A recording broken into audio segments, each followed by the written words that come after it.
Sports item ആണോ ആസിൻ? കാരണം കേരളത്തിൽ അങ്ങനെ ഒരു സ്പോർട്സ് ഐറ്റം നമ്മൾ കേട്ടിട്ടുണ്ട്. തവളച്ചാട്ടം ഒരു സ്പോർട്സ് ഐറ്റം ആണോ ആസിൻ? വളരെയധികം സന്തോഷത്തോടും അഭിമാനത്തോടും കൂടിയാണ് ഞാൻ ഇന്ന് നിങ്ങളുടെ മുൻപിൽ ആയിരിക്കുന്നത്.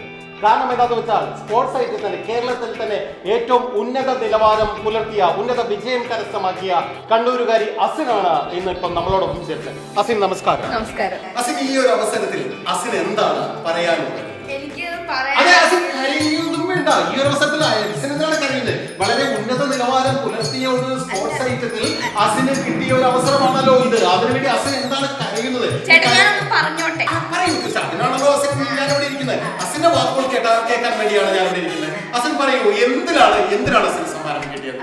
എനിക്ക് ഓട്ടം തുള്ളലിലാണ് അസിന് സമ്മാനം കിട്ടിയിരിക്കുന്നതാണ് സുഹൃത്തുക്കളെ പറയുന്നത്. ഓട്ടം തുള്ളലിൽ പലതും പറയും, അതുകൊണ്ട് ആർക്കും പരിവും വരുതേ എന്ന് കുമാരനാശാൻ പണ്ട് കേരള ജനതയോട് പാടിയ ഒരു കഥയാണ്, ഒരു കവിതയാണ് എനിക്കിപ്പോൾ പറയൂ. ഓട്ടം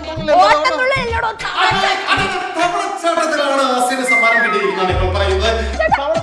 സ്പോർട്സ് ഐറ്റം ആണോ ആസിൻ?